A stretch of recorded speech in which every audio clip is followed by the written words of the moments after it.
Hello, everybody. And today we have a phenomenal guest, somebody you have been waiting to watch for so long. And I'd like to welcome you in the house, Russ McDowell. How are ya? Great. Wonderful to be here. It's such a pleasure, Russ, to, host you today. And people will be watching this episode, looking forward to hear the amazing experiences that you've had within the project management portfolio and program management. I mean, you just have a ton of experience. A lot of people out there will be craving to listen to what you're just about to say. And just in case everybody have not met Russ McDowell before, let me just quickly introduce him to you. So Russ is a senior management consultant focused on delivery of value to his clients. He has a distinguished record of delivering key projects for clients from a wide background of industries across North America and abroad. Russ focuses more on knowledge transfer and ensures that his clients benefit on the long-term basis. He is also experienced in coaching and was previously certified as a trainer in the project management and IT arenas from both the Project Management Institute and Axelos APMG organizations. He has been delivering public and on-site training across North America for over a decade. So Russ provides PMI-based training through Russona Consulting, a PMI certified registered educational provider, and he is also accredited in Prince2 and APMG, and previously certified in ITIL V3 IT service management courses, also certified by APMG. So it's not just formal certification and knowledge, but actually proven hands-on delivery.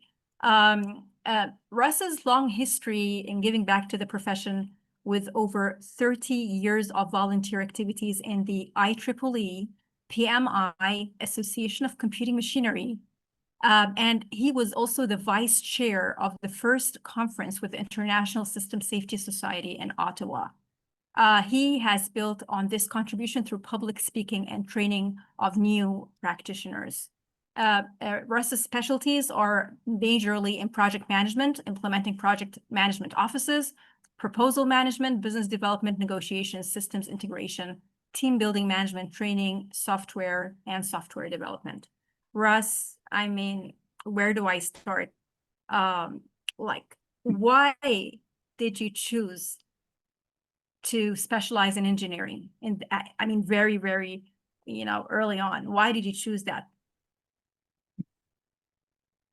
Well, I had to think about that one for a while. It actually revolves around when I was finishing primary school, the principal of the school there had suggested, based on having been my teacher as well, he had suggested I might be better off in high school and my career in pursuing some of the technology and mathematics type courses as opposed to others that were available. So when I started high school, having left the town I was living in then, and coming to Ottawa, that's when I started getting into some of the formal training, high school training. By the time I got finishing high school, it was clear my best marks were in mathematics and technology, and therefore the choice to pursue engineering was pretty much set. How's that? Wow. And after this long lifetime with this industry, specifically engineering, Russ, and in construction, what are the biggest challenges that you think the companies are fighting for in the constructional projects? In construction projects, first off, I don't get much into construction projects, but again, through my knowledge and working with PMI on the project management standards that they create, One of the key things there with that makes construction projects different than, say, the high technology and new mechanisms of setting up PMOs, etc. What makes construction projects different than the others is they usually are long-based projects. You don't put up major buildings in less than a couple years. And even before that, you're planning, costing it, figuring out what your benefits of doing that kind of construction would be. The other thing that not a lot of people, I think, realize when you look at construction projects is that you're dealing with a lot more people who are not necessarily within the project, but who have an interest in the project. If you're going to put up a new highway, for example, that's going to be disruptive of a lot of people for a number of years. And so they may be against that and talking to their members on city governments and things about whether or not that should be done. So one of the things you see in construction projects, especially before they get started, and then even as they are started, is that ongoing interest from people who aren't part of the project or the project management, but are potential owners or users of that new office tower you're putting up. They may be anxious to get it up sooner. They may be against it because they see more traffic will be traveling by their homes, etc. So one of the challenges you've got there, especially in construction projects, is you've got to pay more attention to the stakeholders of those projects. So by stakeholders here, I mean people who can be impacted either positively or negatively.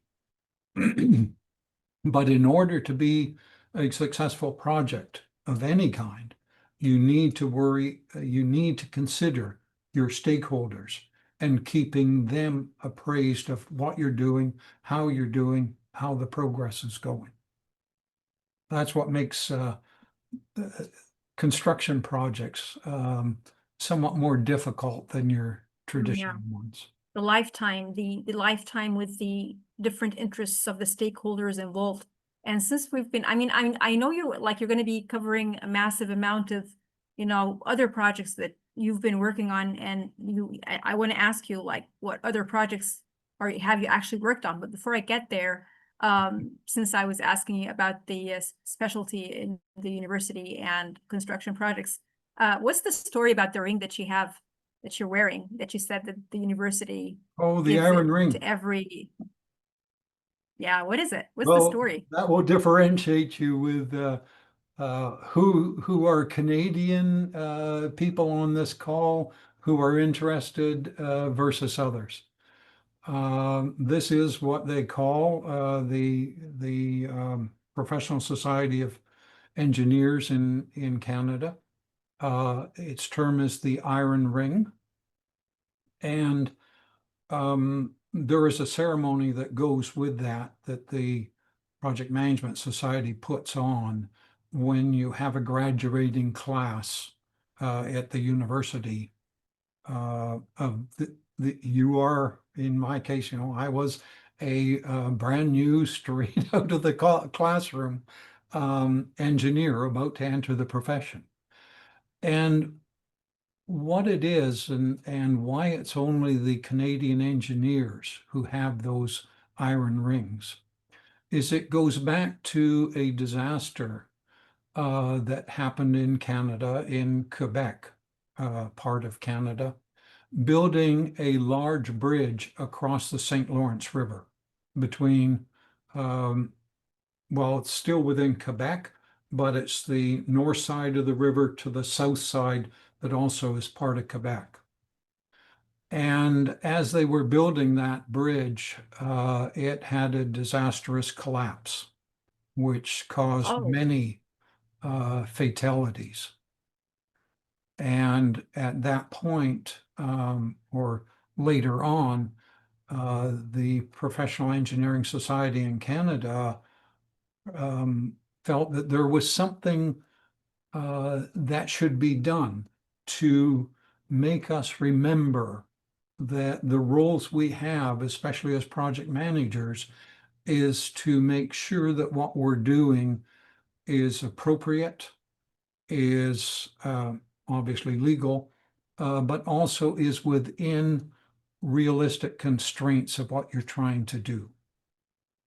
Unfortunately, there was a second collapse of that bridge. oh, Was later done, and I guess that is taken as one of the larger failure in project managements within a Canadian environment. Iron bridges, there was a similar one, but not nearly as catastrophic in Vancouver Harbor on the West Coast, where again, the fragility of iron in a cold environment had not been taken seriously enough. So hence I don't know if you can see that through the camera. yeah, yeah, I can clearly. That's what the iron ring is. You get it if you're coming through a Canadian university on the fourth year when it's been shown that you have passed all your courses and stuff. And it is a gathering of the new engineers. As the people presenting it say, it's not a secret initiative. It is more meant for us to be very conscious of the kinds of projects we do and what some of the bad impacts can be if we don't Oh, remember and approach safety. wow. And like we've heard of calamities happening in so many regions in the world, Russ, but it was like the first time you said that story to me, it hit me. Is that a part of the Canadian accountability culture? The lessons learned? Is that part of the Canadian Um, personality? yes, basically any university in Canada that is uh, recognized by the professional engineers across Canada, which is, if you're the university, you're probably recognized. But it's as they introduce the thing when you're all gathered in there in usually a huge hall, that they say this is not a secretive or whatever kind of thing. This is meant to make you conscious of Yes. uh, the uh, what you conscious of your training Impact. and possible impact on uh, projects you are undertaking, especially in No. the construction area. Wow. It's like it's very deep. It's like, Yeah, yeah, got to somebody's shrink very that down a thoughtful. bit, but Think of that. it's basically recognizing that we've had mistakes in the past and we must learn from those mistakes and we must always be conscious of trying to improve, especially Yes. when lives could be lost. Wow. And that's part of the accountability. I mean, yeah, for everybody, but I mean, especially for engineers because their projects are like, are physical, they are long-term, it involves people, safety, risk. I mean, it's Yeah. not like any other, I mean, profession, definitely. So you can see from that how helping out set up that international um, conference of the System Safety Society. Was just a natural. Oh, it's going to be in. Yeah. You're going to take it out of the U.S. for once, and you're going to do it here in my backyard. Great. How can I help? Yeah, yeah. I mean, as a reaction, that conference is definitely like a natural reaction, it seems. You mentioned that, I mean, construction projects are not your main theme. What is your main theme, Russ? Like, what projects, like, I mean, took most of your professional career? I mean, what other kinds of projects? Was it like a specific type of projects, or like were you working on a variety of projects? Most of my projects, virtually all of my projects, have tended to be in the high technology areas. When I graduated and got through the conference in security and whatever, but I joined at that time it was called Bell Northern Research. They were the research labs for Northern Telecom. And so I spent about 10 years with Bell Northern Research. And again, that Wow. was one of the, well, it was the largest commercial research labs in Canada. You know, we've got National Research Council and other government research going on. But Bell Northern Research tended to be, how do we make better telephony product for Nortel and Bell Canada? So that's where, because of what they were doing and because of the support from Bell Canada and Northern Telecom, that was our best research labs in Canada in the electronic field, electronic and computing and telecommunications. So Wow. that's what got me very heavily into understanding the research and what technology was like, but also participation in some of the other organizations going on. So, for example, participating in the American National Standards Institute, representing Wow. Nortel and Bell Northern in ANSI as a Canadian, which has some nuances to it. So, also understanding and well, I already knew about IEEE. I joined IEEE in my last year at Carleton University. But I maintained and I expanded my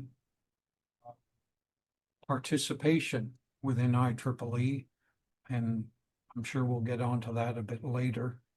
But you know, Yeah. here I am 40 years later, and I'm still a member of IEEE. So IEEE also at that time, they were the largest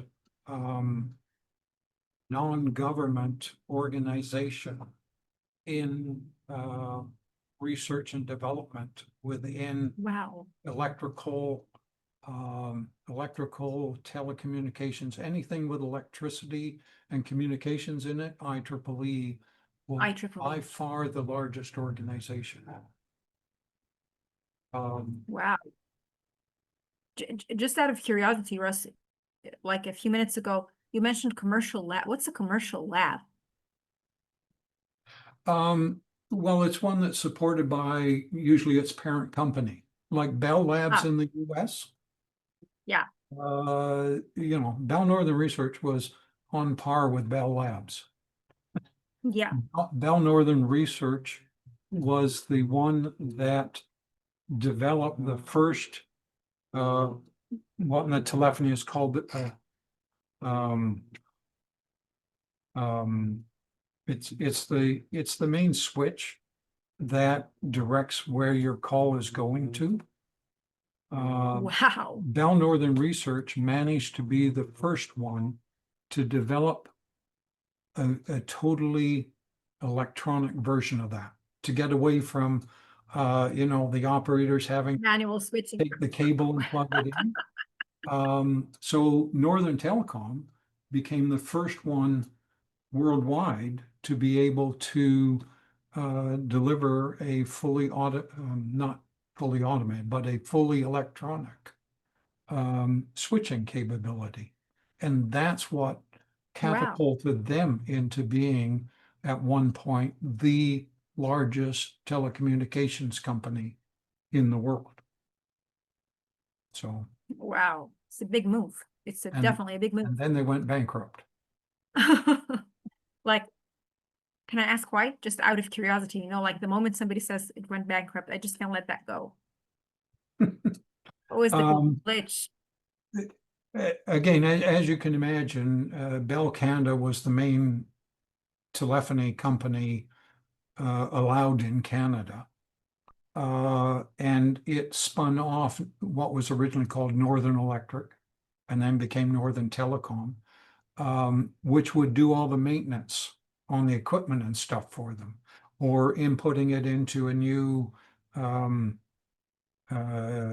neighborhood. If there was a neighborhood being put up, Northern Telecom, Northern Electric would come in and set up the telephony office there. Once they got the nuance of being the very first fully electronic switching capability, suddenly you didn't need operators anymore, right? So a lot of telcos around the world wanted to get those. And so that's where Yeah. Northern Electric became Northern Telecom. Instead of just supporting Bell Canada, it obviously started out across North America, and from there expanded out. The challenges, competition grew bigger, Yeah. then you couldn't charge as much. And so people who had expanded too fast and had spent too much couldn't afford it anymore. Yeah. Okay. So it was a steep fall for them. Yeah, well, there were quite a number. The lessons learned was the fast expansion.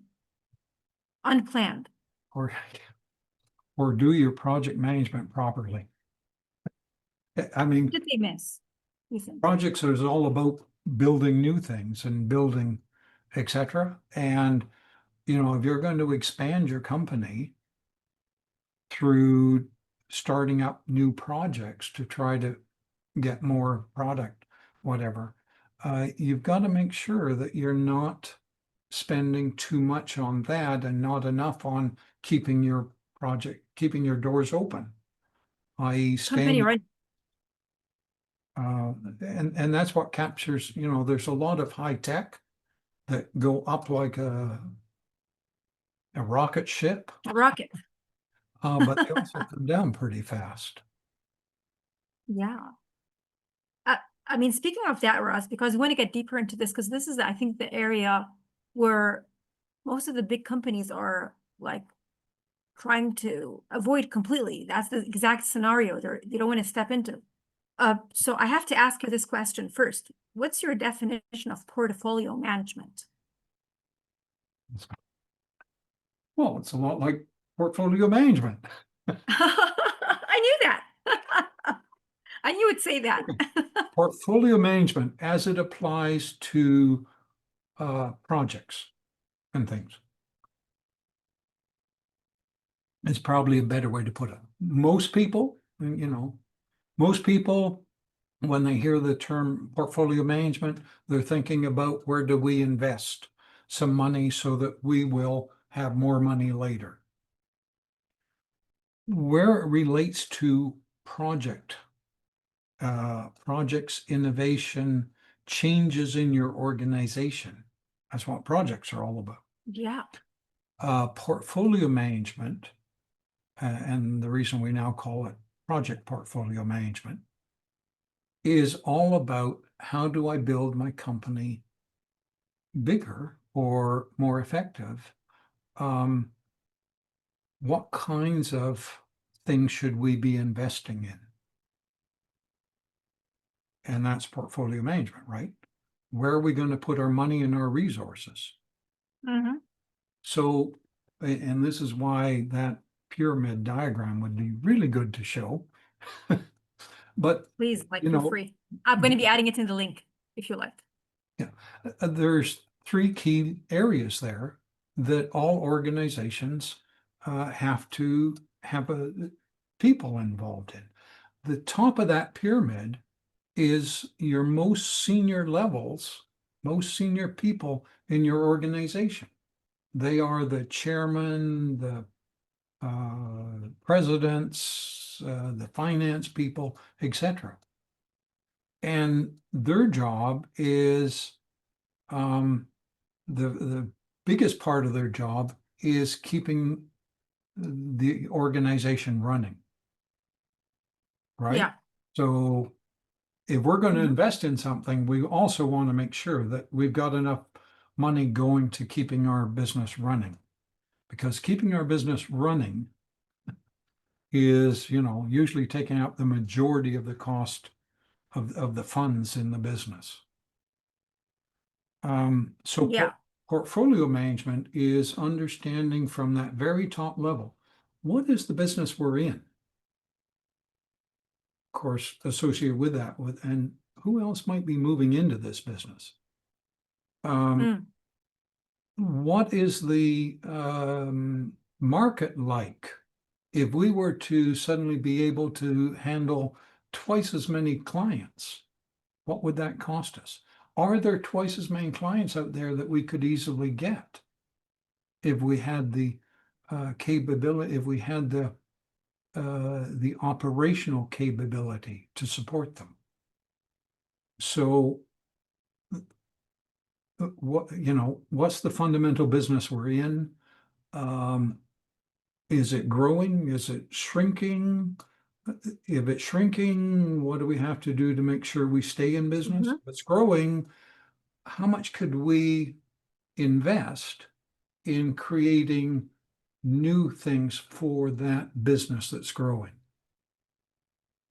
So I can't spend all my money. The key there is, it's an old saying about, the left-hand side of that pyramid, which is the day-to-day operations, that takes 70 to 80% Wow. Yeah. Makes sense. of your funding and whatever. That leaves you X% to look at investing new ways or creating new projects. Mhm. Mhm. That's program and project management. Portfolio management is determining how much we can spend and then determining which areas that should be spent in. Mhm. And that means when it comes to projects and programs in your organization, you're limited by what that committee has said. So we may have 110 good ideas, which some research labs do have, but we can only afford 10 of those new initiatives next year. Therefore, which 10 are we going for? That's portfolio management. Where are we going to invest our money and our people? And how is it going to help us? What kind of benefits should we expect out of that? Make sense? Sort of? Mhm. Mhm. Makes sense. Sort of. Yeah. So So what is the piece that people are missing when they're trying to interrelate project portfolio and program management? Like, what is it that it's not really like clicking with most of the people? That's why things go, in the wrong direction. Things go south. they go south because they didn't listen to us. Yeah, right? Like they have to watch this episode for starters.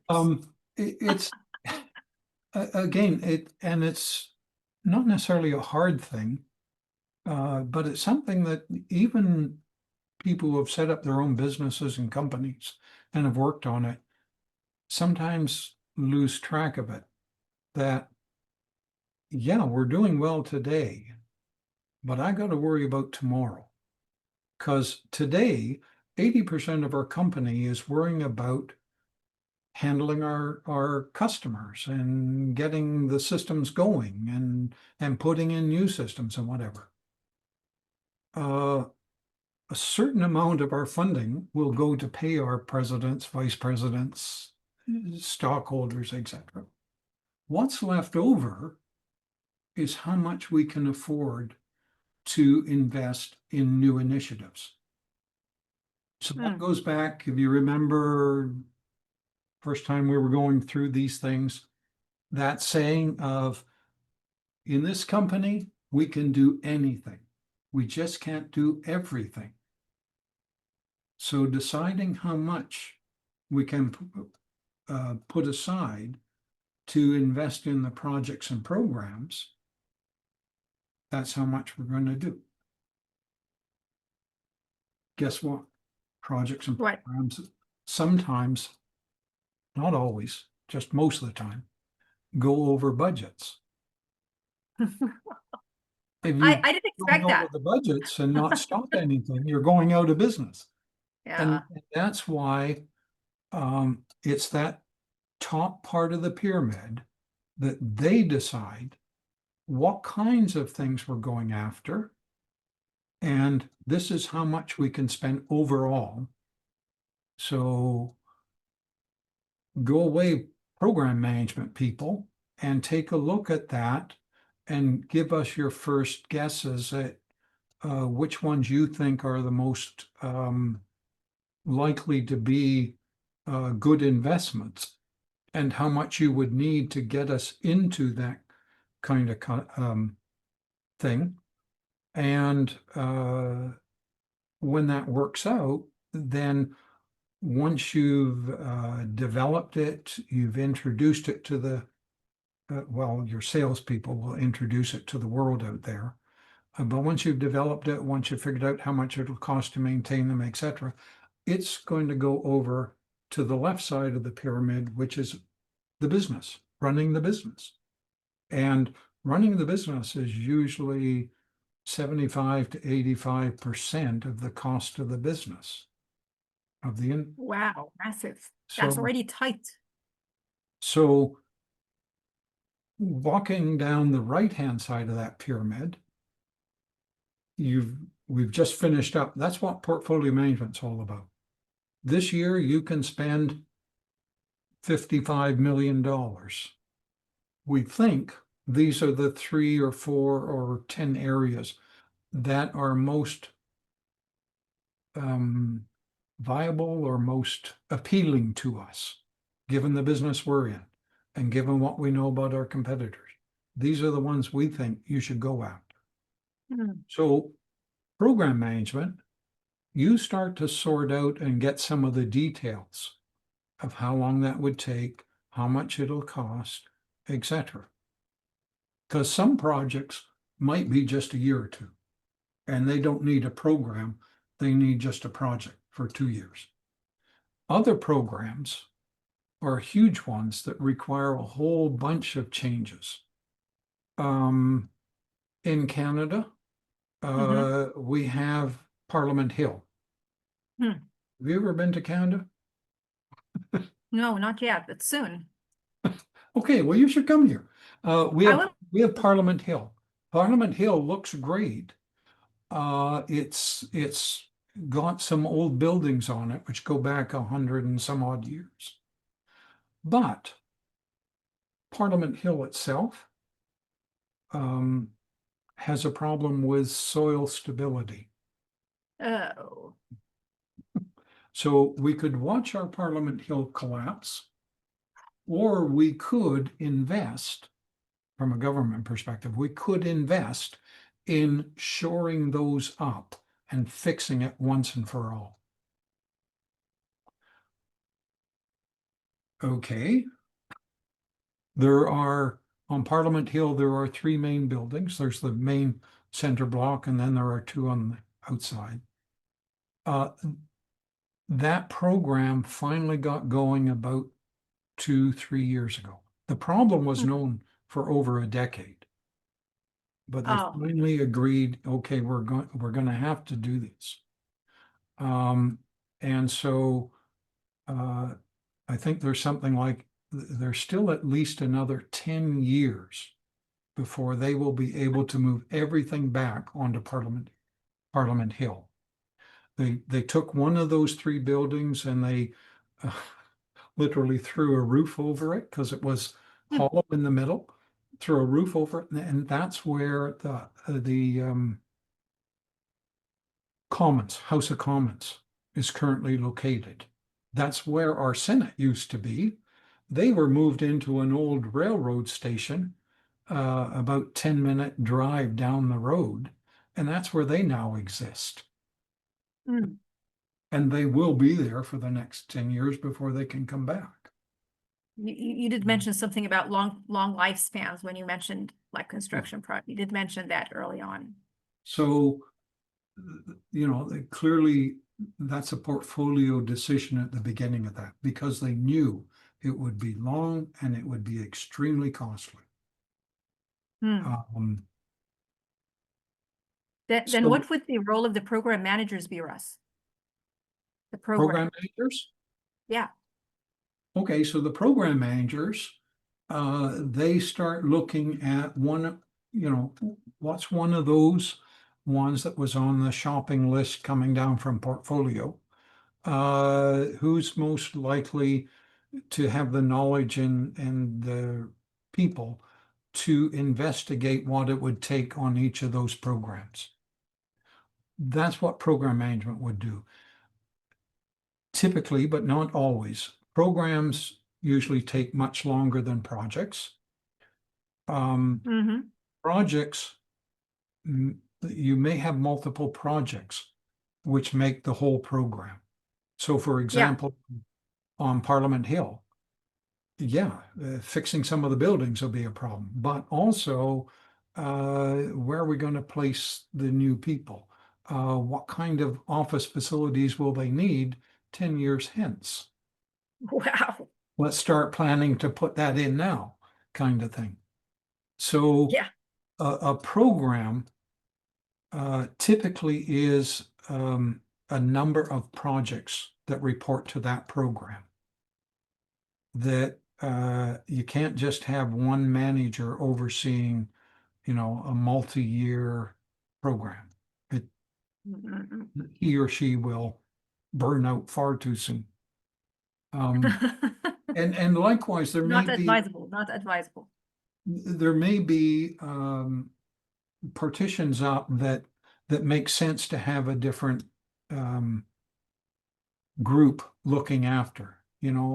For example, in Canada, we're now looking at improving or spending more money on our defense. But when you look at defense, you're talking about armed forces, navies,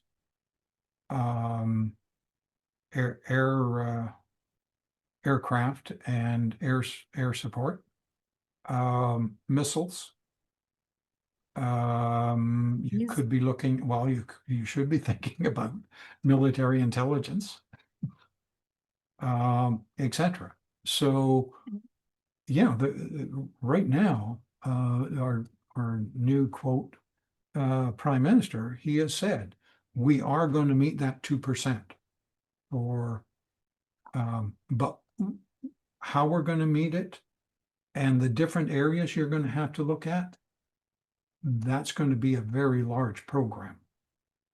Okay, So got there it. will be project leaders for each of the identified projects they got to do, but you will also have a program managers. Wow, overseeing. yeah. So, what are some of the biggies? Yeah. Um, Yeah.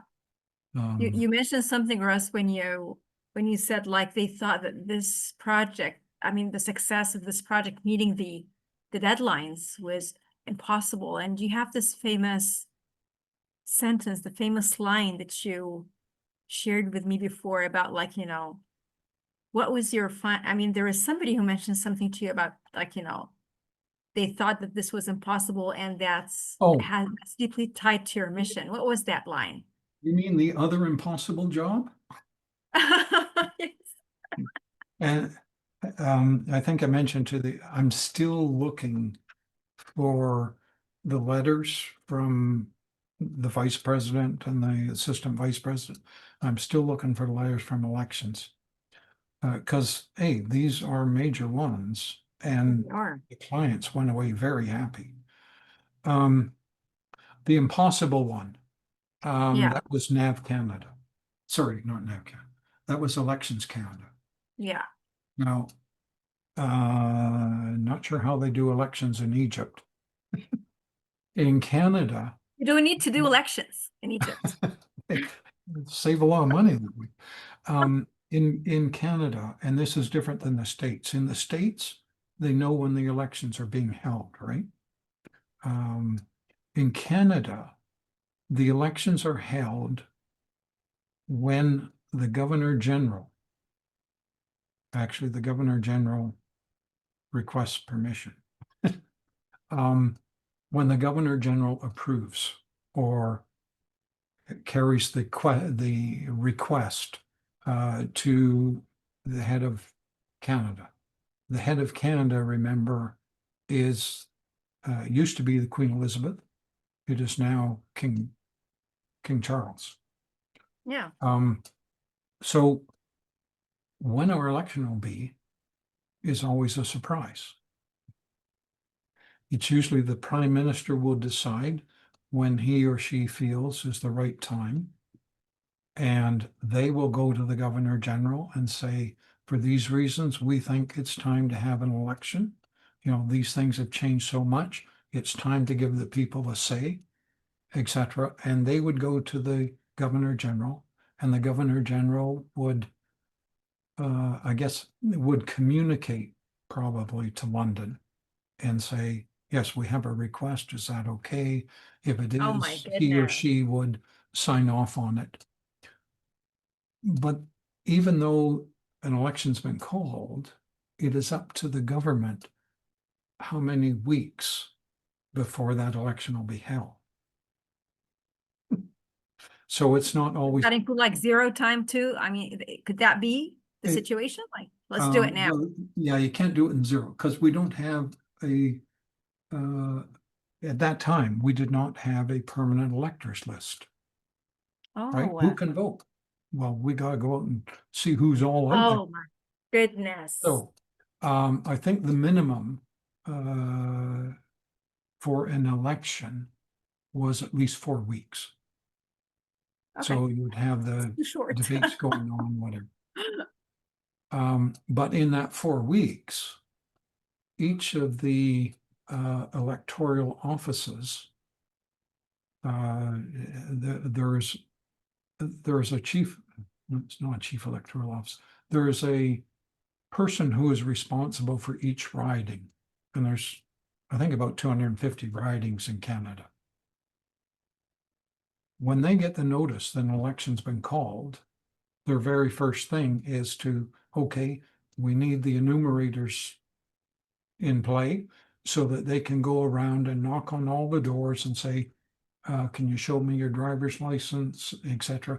And they will mark down the name, etc. of the people living at that unit, and then they'll go on to the next unit and the next unit, etc. That takes a bit of time in Canada.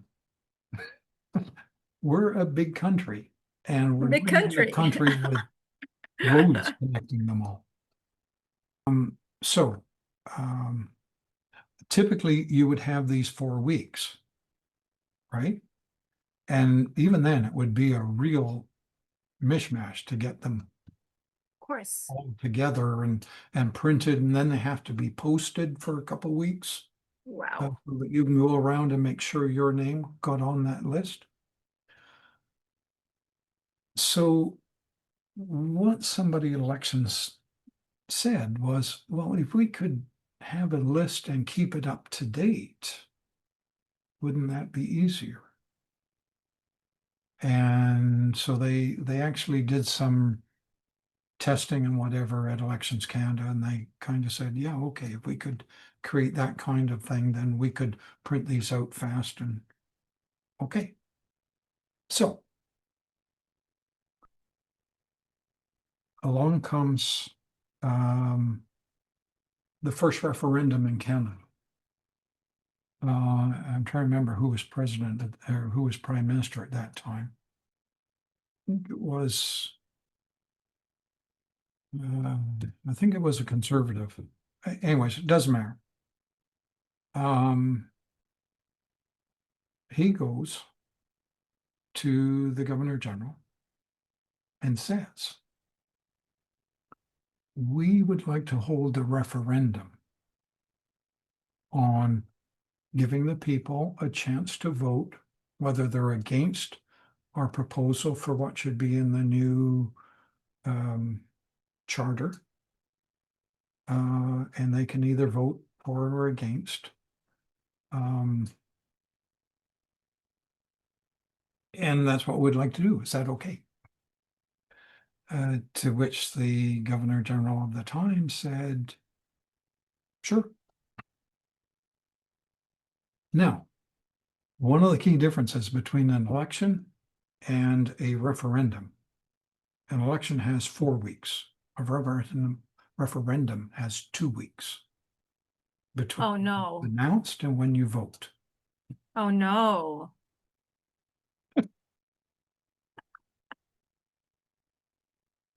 Hey, I got 2 weeks. We can wait a week and think this out.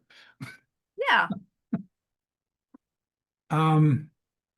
So You're saying that every single person needs to vote? every Or is there single like person, a every every single single person yes? who What? is old enough. Registered. Well, in order to get registered, you have to be old enough. You have to have shown identification. You have to have shown that you are a either landed immigrant or Including immigrants. Oh my goodness. well, yeah, we're Oh no. we're very Yeah, they everyone should vote. kind of live But like including, I'd not even think of how vast the number of people you would okay. consider in this project. So here's the issue. So at least we got some forewarning that Elections Canada was thinking of doing this. And so they had put out a contract asking for supplier of equipment because you would need lots and lots and lots of PCs, as well as storage space and whatever. So they put out an RFP for that. At the same time, they had put out an RFP for a company that was silly enough to look at the requirements there and say, okay, Elections Canada will own the equipment. They will have it at each of their voting spaces. Sorry, at each of their what do they call them? But each of their district Regions, offices. centers. And we need people who can come in, type at a certain rate. We will have trained you up on what this is all about and how to use this new form and this new application. And that will get everything computerized and in the computer. And then all we got to do is collect up who said when they voted and what they voted. Okay, sure, not a problem. What was it? 2 weeks. 295. There's 295 ridings across the country. And they're not nicely located. You know, some of them are in big cities. Some of them are in places you can only fly into. And you can't fly a computer into those places because Oh, computer oh my has goodness. a rechargeable battery. Without special Exactly. cargo capability, you can't, you can imagine what the, It's going to be like, and rock. so we've got to hire, I think it was about 3,600 people for a part-time thing. We can't tell you when it's going to happen, but we'll get you trained up. We've got videotapes that you can watch. We'll get you trained up. And then we'll let you know where you're going to be when the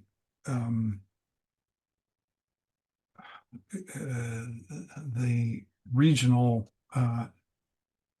people have Offices. found where they're going to have their office for that election, because we don't have permanent offices for elections. Oh, yes. That's another thing.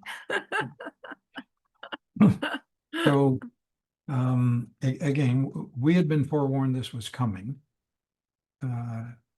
In that they were contracting out. They had submitted a contract for people who can supply the equipment. Systemos also bid on that, but we didn't win that part of it. And then they had a separate contract with who can provide us these people who can do the data entry, print out the lists, and get them posted up. That's where we came in. So,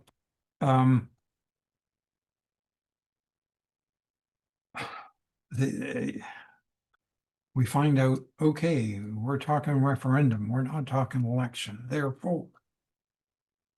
And we sit down with some of the Elections Canada headquarters people and say, explain this about 2 weeks versus 4 weeks, etc. And he says, well, these are the rules. And I said, are there any nuances within those rules? And he said, well, yeah. For example, if we're in a referendum and the prime minister doesn't like what it sounds like the referendum might be voted out or in, then they can always turn the referendum over into an election right away. Ah, okay. Thinking, what? At another couple of weeks. No, no. Or what did that mean? It would mean there's the list of electors for this electoral Oh, no. event. Oh, They no. could Oh, change the no. electoral, they could change from a referendum to an electoral event at the discretion of the prime minister. Okay. Let's not do that.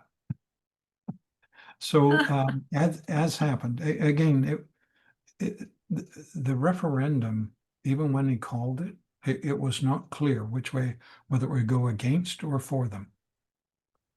So it really was throwing the coin.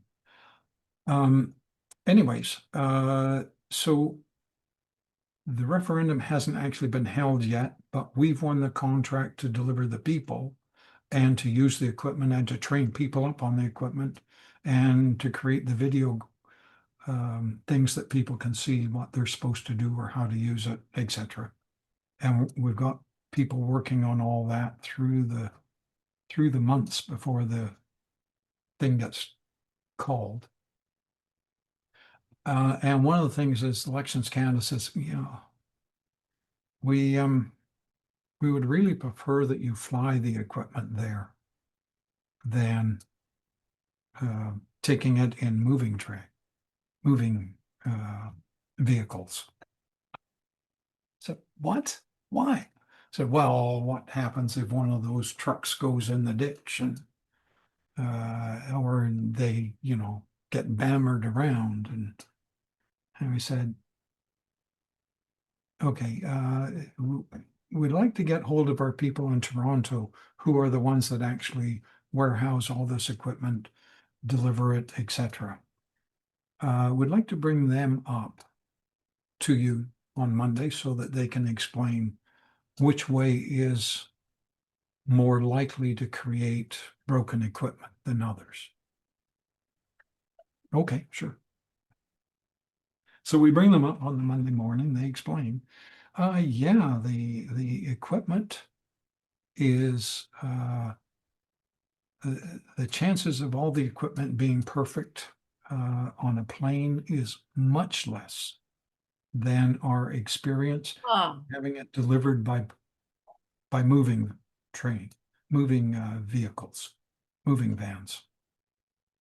And so no. they kind of listened to us, and then they said, okay, if you say that, but we don't want, for example, if this region, if it requires 2 trucks, we don't want everything on one truck. We want 2 separate trucks. So if one goes under, okay. Minimize risk. Yeah. So we got there okay. And then we're talking after elections as well. We're talking with and they said, do we know when this is going to happen? And we say, no, we don't know when they'll get a go ahead. Now think of this. You're tying up most of these guys moving trucks across Canada. We sure hope it's not towards the end of the month. And I'm sitting there, I'm a computer technology guy, and I go, what difference does it make at the end of the month? Have you ever moved apartments? Oh, Oh, no, yeah. no, no, no. Uh, Luckily, it didn't end up at the end of the month. good. But I mean, it was just one thing after another could have gone astray. And Of course. in the end, uh, everything got delivered on time. Oh, But that's it like a was miracle, Russ. It's like a it was a miracle. horrendous thing. Seems, yeah. And my role, there were two senior managers, me and another guy who was one level above me, that we were given desks at Elections Canada headquarters. And I was there from about 7 in the morning till usually 8 or 9 at night. If you remember the old Motorola, the original Motorola, Yeah, I remember the old girl. I had one of those, and a colleague who would be centered at the Toronto call-in center would have one, so that we would always be in touch. Yeah. First thing I learned is forget the extra batteries. I need a charger in the car Which to is keep super those. slow. What I think started to scare the manager I was working with was, almost daily we would have a meeting with 5 or 6 of the key people at Elections Canada headquarters. And I'd be sitting there with a paper, taking notes and whatever. And suddenly I would stop, reach for the phone, be on my feet and halfway to the door before it starts ringing. And how does he do that? Yeah.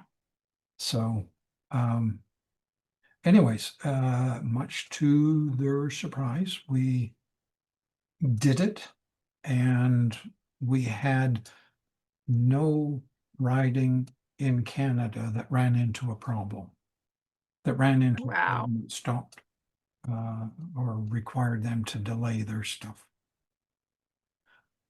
And elections, the chief electoral officer, as I mentioned, he gave out plaques, which I have one here, and an envelope with it.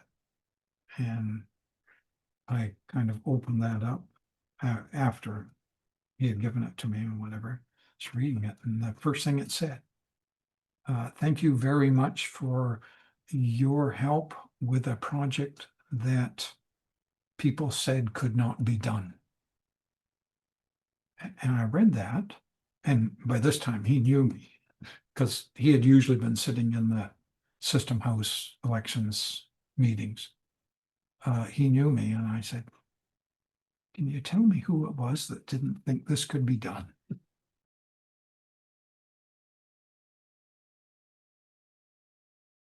Wow. So, Oh so my goodness. that's one That's of those projects that, yeah, you know, should have failed somewhere. did that become a life motto for you in a way? Did that influence? It, yeah, it- how to put it? It was an interesting project, a really interesting project to take on. It had all kinds of things that could happen, but we usually had backups and things, that we could put into play if we had to. It was great to learn from start to finish exactly how these things happen and Yeah. what the nuances are, whether it's a referendum, an election, etc. It was good to surprise everyone. Yeah. Because It was a good surprise. some of the elections people at their headquarters, they were there till midnight every night as well. One night the fire alarm started going, and Oh, I picked up my books. She picked up her book. She was right beside me, and we headed out. Her husband would always come in the evenings and sit there while she's working. And so the three of us headed out to the, oh goodness. and I pulled out my papers and I said, okay, here's the accounts that have come in from this riding. And we went through, a dozen ridings and convinced, okay, yeah, they're looking on time. And then finally the alarms go off, so we trounce back in. Fun. Yeah. So you just can't have fun like that. In the US, they got permanent offices, and the dates are known when the results have to be in. That's too easy. Too easy. Yeah, no fun. Um, I actually, I'm surprised the other teams didn't do it, because I had about 11 regional managers across Canada who were looking after their parts of the provinces and things. But what else, Russ? Do you remember like what Well, you read the from this letter Toronto with other office. people? Well, the Toronto office, again, the regional manager there wasn't a senior person. Like he held the title, but he wasn't, how do you handle these problems? But they were the only region. And again, Toronto region is the most hectic in an election in Canada, because the vast majority of votes and seats are in the Metro Toronto region. Anyways, they decided they were going to have a party to bring back in the people who we had hired temporarily to do this and whatever. And we said, sure, we'll cover the costs of the party and alcohol and things like that. But if they're coming in and staying in hotels, they got to pay for that themselves. But he was the only one that decided to do a wrap up. And so I said, sure, I'll come down. And I was down there, and he hadn't told me, but they had each come up with skits of things that they remembered that happened while they were going through this. And I sat there. I was the only one down from headquarters. I sat there and I just watched these people. And, it was one of them was dressed up in a cloak like a returning officer kind of thing. And he said, I've just got this new change from the Elections Canada headquarters on, we're supposed to do this. I think, yeah, I remember that one. when I left Bell Northern Research, I joined a small company, small high-tech company in Ottawa. And they were bidding in and trying to be partners with a large supplier to the Royal Navy. The Royal Navy was looking at Oh, building a new design of not corvettes, but level up, but major warships. And these people that we had a sort of alliance with at that point, nothing in paper, but they every year, every 2 years, there is something called the Royal Navy Equipment Exhibition, RNEE, RNEE. mm, And because the Royal Navy at this time was putting out a proposal, hadn't actually been put out yet, but they were going to put out a proposal for building the new frigates. mhm. That's what they were, frigates. Frigates one step short of a destroyer. Oh, Yeah, huge ships. huge. Like, um, anyways, so they had been suppliers on previous ships. As a matter of fact, they were one of the most stable of the suppliers to the Royal Navy. There was a saying that they had in their company that was, there is no ship in the Royal Navy that doesn't have a name of their company computer on it. So, anyways, they said the new Royal Navy Equipment Exhibition's coming up. They participate every year it runs, which is every second year. And they said, we would like to show them your software on the new Sun Workstation at the exhibition. Can you get somebody over here to get that in play and to help us get a realistic kind of thing built up? And so first off, if you've never been to those kinds of exhibitions like Paris Air Show or the Royal Navy one, or the UK's also got an Air Force one that runs every second year. They are not like North American shows. These aren't temporary things that are put up. These are things that they hire electricians and carpenters to come in Oh, and build the stage and stuff. And then they'll have another tent also on the same island, another tent over there where they will accommodate special guests with plush red carpeting inside a tent on the plush red carpeting, yeah. specially bottled French wines, etc. Give you an idea. So I was relatively new to this company, and my manager came up and said, Russ, you're no one's first choice, but you're the one going. And your That's a job, big claim. your job is to make sure we're not seen as the reason why it didn't happen. Ah. Oh, thanks. Like, I'm confused. Literally the next day I was on the plane to London, landed there, picked up a car, drove to their headquarters, which is their headquarters is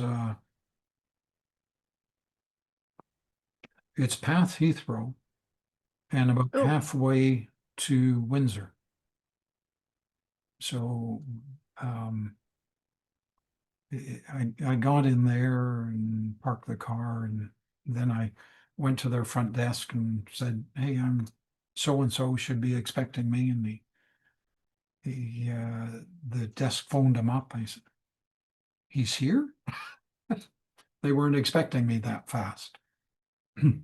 Anyways, I joined there, and basically that's where most of the work was done.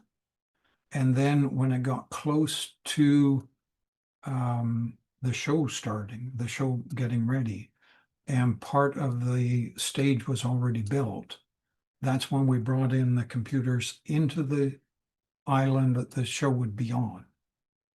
And we started to work there day and night. And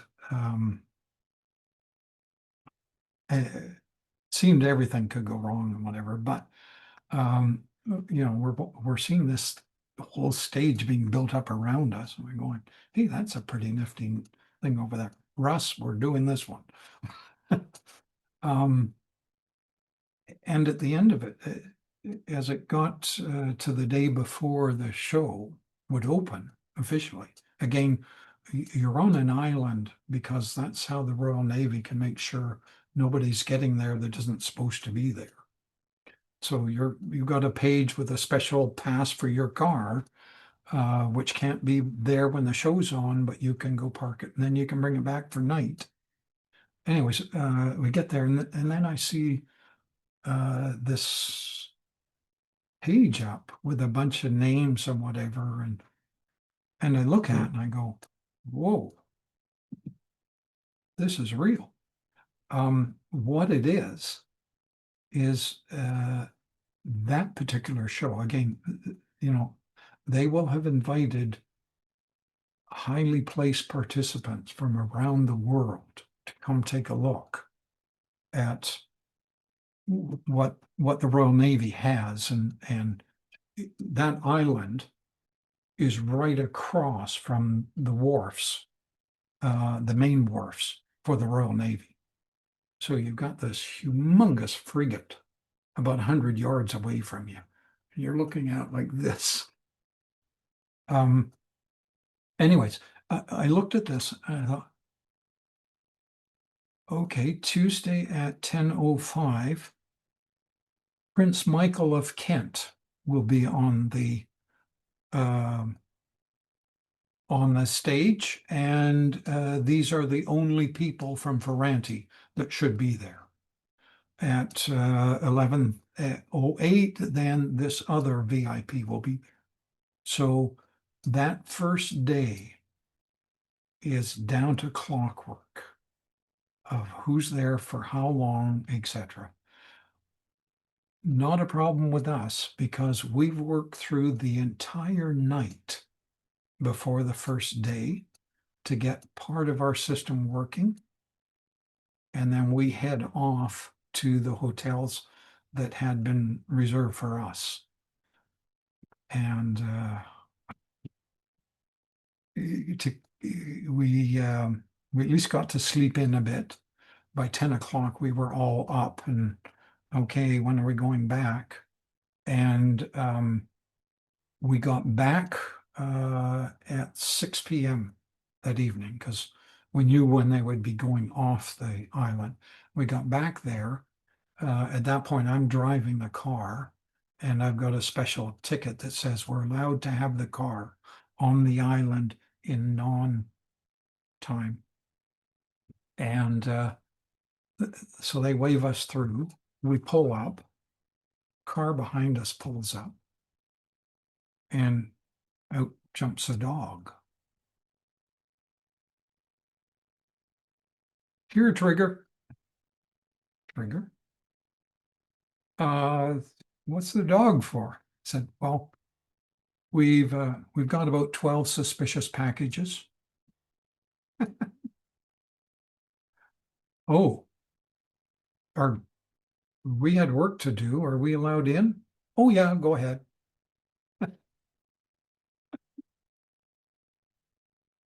So,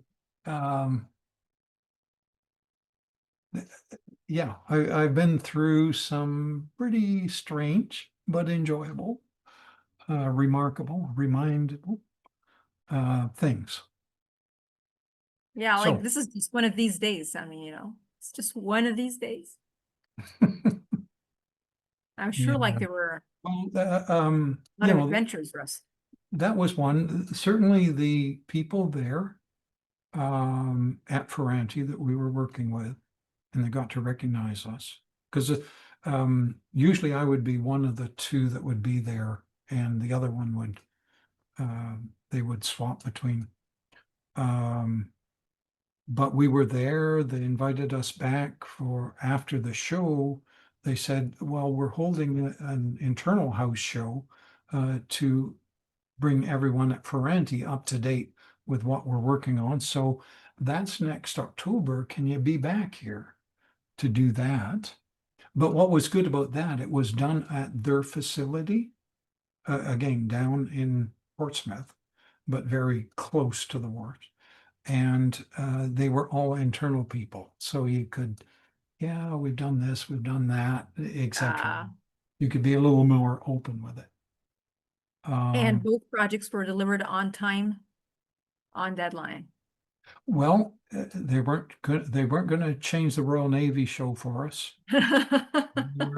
With the list, with the We had something IPIPs, running. VVIP, guys. We had something running that caught their attention, Yeah, and we informed the salespeople that would be there. If this thing stops, this is where you push the buttons, and it will start running again. And we'll try to get that fixed up wow, tomorrow night. wow, yeah, yeah. Um, That's another example of high pressure, high tech. I mean, yeah, well, it's like, it's not too unusual in my humble opinion and experience that sometimes at a major show something will go wrong. yeah, But okay, so how do you take how it do you handle that? and you just seem like, oh yeah, it always does that. Oh, Yeah, here I'm just yeah, going to do it for you, kind of thing. yeah, yeah, yeah. Um, That's part of the risk, of course. yeah. Who can we say that was like who are the life partners of this kind of success for us, who supported you to become Who the person supported you me? are? Yeah, as a human being, and as that kind of Well, on the project, Elections responsible. Canada, um, I think we won the Elections Canada. We'll help it, the headquarters thing. We won that contract. I think it was towards the end of June. And, okay, you won a contract, do some work. Um, it was, I think it was around the first week of September. I used to drive my wife to her place of work and drop her off. Then I would go into elections and work there. And anyways, I dropped her off that morning in September, and she said, it's been 3 months since we had dinner together. Oh my gosh. Oh my gosh. And I thought, whoa, there's a message there somewhere. Oops, I'm in trouble. So uh, that was nice. The Ferranti people were nice. It was disappointing that they didn't win the frigate program. Mm, Again, I happened to be the only prior person on site at their headquarters and they had been waiting 2 years for the notice of contract. And lo and behold, the admiral who was in charge of, or ex-admiral, who had been in charge of Ferranti and whatever happened to be there. I thought, I'm the only person from prior. I should at least go and say, hey, we're here. We're still mhm. working hard at trying to get these things and wish for the best. We're still on board. Yeah.